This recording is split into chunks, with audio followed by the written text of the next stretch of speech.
Oi pessoal, tudo bem?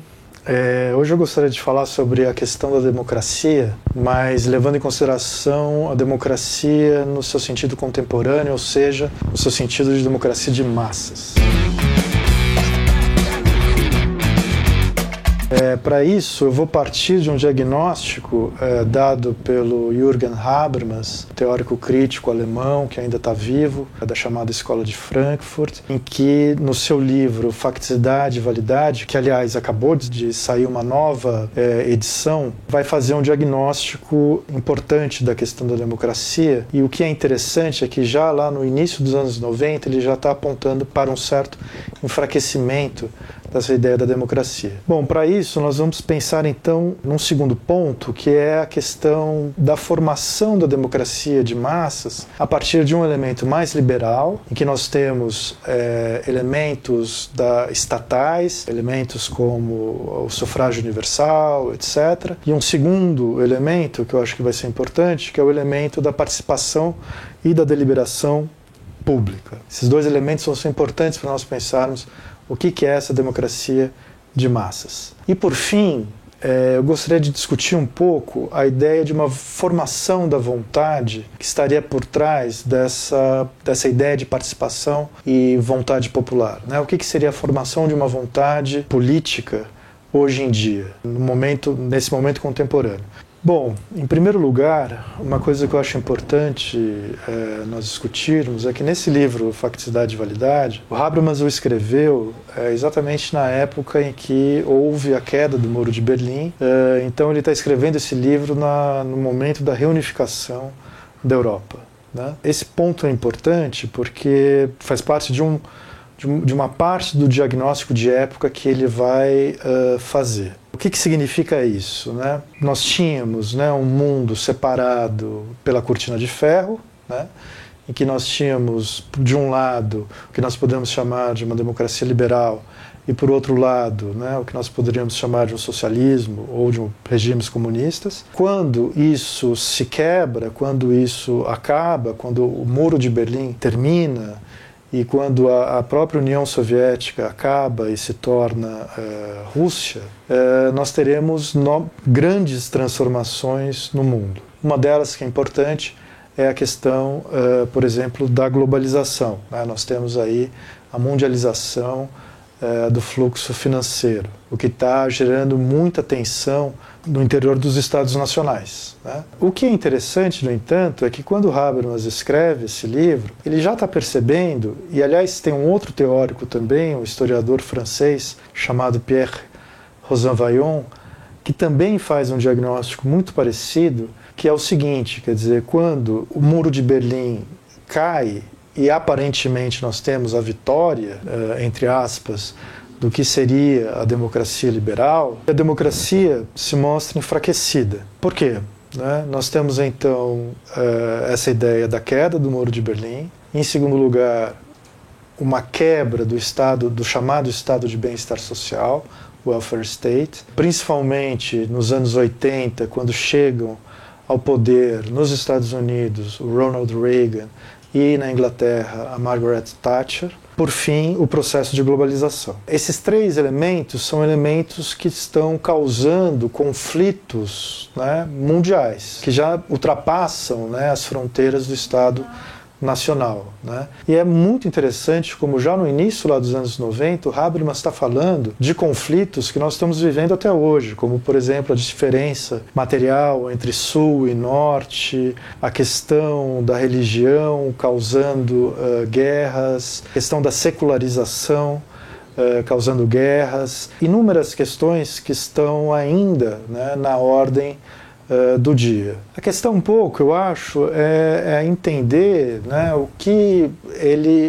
vai ser a resposta dele a isso, né? Mesmo não sendo muito otimista, a resposta que ele dá a isso é a radicalização da democracia. E como é que nós poderíamos pensar, né, essa democracia, né? Bom, a democracia de massas ela vai surgir, né, no início do século XX, final do século XIX, mas principalmente no início do XX, né, e ela vai, principalmente na segunda metade do século XX, sofrer uma grande transmutação, né? Se nós pegarmos o começo do século XX e mesmo o século XIX, né, o que nós temos? Nós temos muitos conflitos, né, principalmente sociais, que estão reivindicando direitos sociais e direitos, portanto, materiais, né? Isso vai ser importante para a criação do estado de bem-estar social, né? Então, eu já estou colocando essa leitura, porque a minha leitura não é a leitura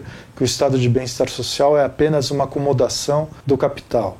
Não, o estado de bem-estar social, ele surge também por meio de grandes reivindicações sociais que ocorreram no final do século XIX, durante o século XX, né?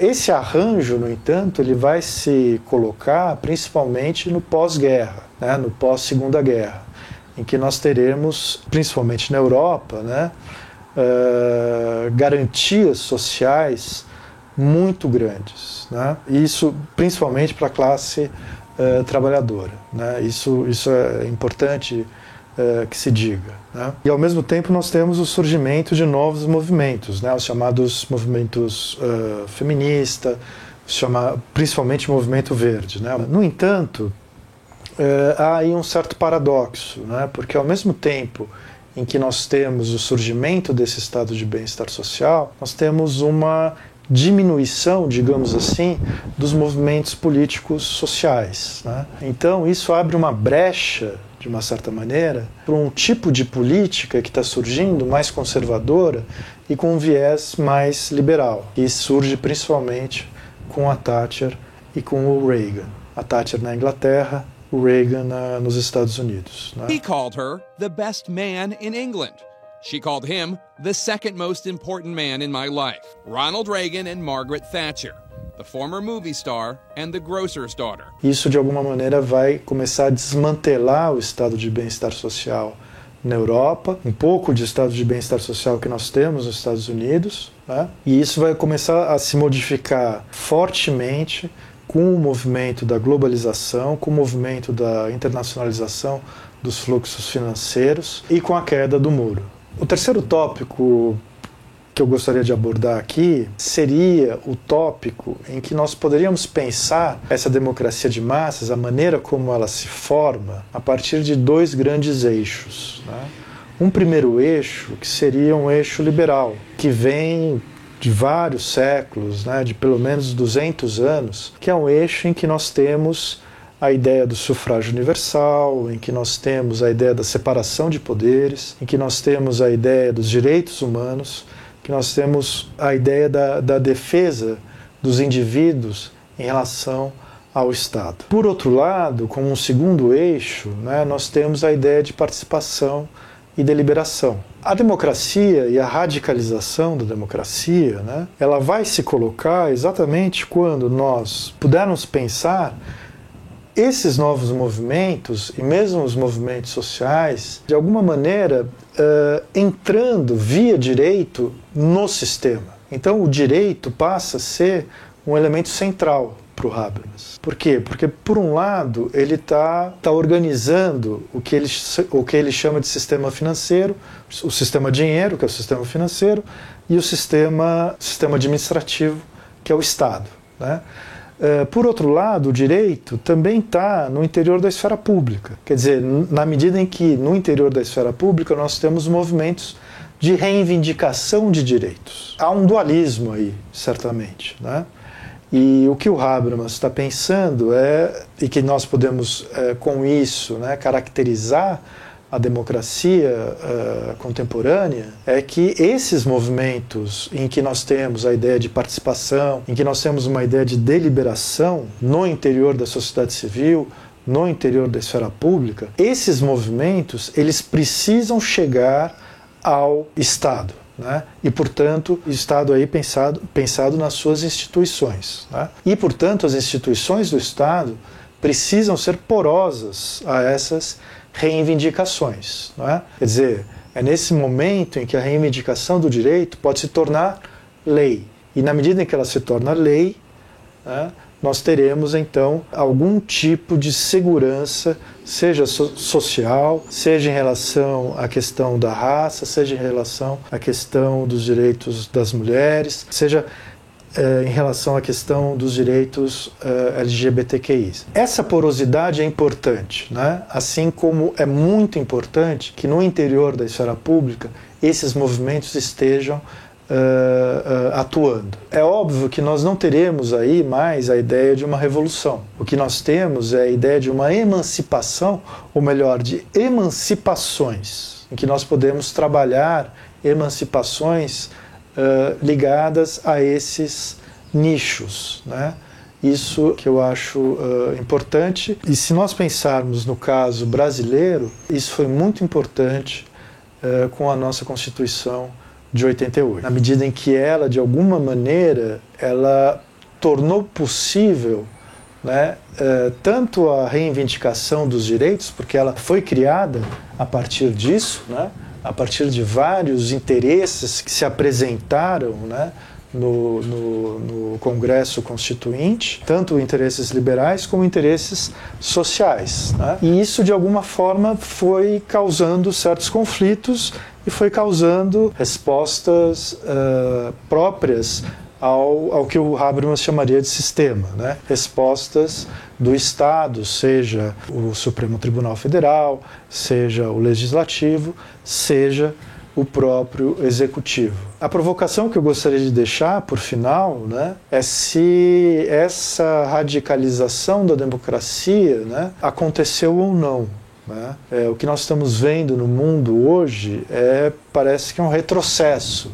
O diagnóstico do Habermas ainda vale, mas há aparentemente um retrocesso, né? Um retrocesso no que diz respeito aos movimentos sociais, mas principalmente um retrocesso no que significa a porosidade do Estado, ou seja, nós temos cada vez mais democracias que estão se tornando autoritárias, porque nós temos líderes, né, governantes, que estão corroendo as instituições. Ora, na medida em que as instituições são corrompidas, né, são corroídas, elas deixam de ser porosas, né?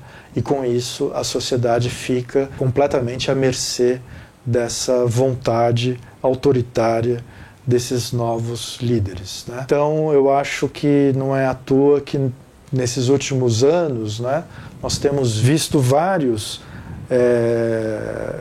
livros, né, que surgiram a respeito do problema da democracia, né, como ela está se corroendo por dentro na medida em que esses novos partidos, esses novos líderes estão corroendo as suas próprias instituições, né?